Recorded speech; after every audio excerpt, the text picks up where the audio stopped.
شروع کرتا ہوں اللہ تعالیٰ کے نام سے جو بڑا مہربان اور نہایت ہی رحم کرنے والا ہے۔ حضرت جندب رضی اللہ تعالیٰ عنہ بیان کرتے ہیں کہ میں نے نبی کریم صلی اللہ علیہ وسلم کو فرماتے ہوئے سنا، سن لو تم سے پہلے لوگ اپنے انبیاء علیہ السلام اور اپنے صالح افراد کی قبروں کو سجدہ گاہ بنا لیا کرتے تھے، خبردار تم قبروں کو سجدہ گاہ نہ بنانا، بے شک میں تمہیں اس سے منع کرتا ہوں۔ حضرت عائشہ رضی اللہ تعالیٰ عنہ بیان کرتی ہیں کہ جب رسول اللہ صلی اللہ علیہ وسلم نماز شروع کرتے تو یہ دعا کیا کرتے تھے، اے اللہ تو پاک ہے، تیری تعریف کے ساتھ ہم تیری پاکیزگی بیان کرتے ہیں، تیرا نام بابرکت ہے،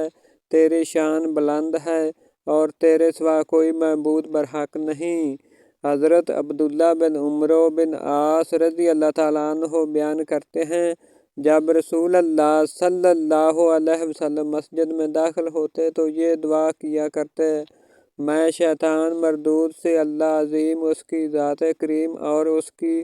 قدیم بادشاہت و قدرت کے ذریعے پناہ چاہتا ہوں۔ آپ صلی اللہ علیہ وسلم نے فرمایا، پس جب تم کوئی شخص یہ دعا پڑھتا ہے تو شیطان کہتا ہے، یہ اب سارا دن مجھ سے محفوظ رہے گا۔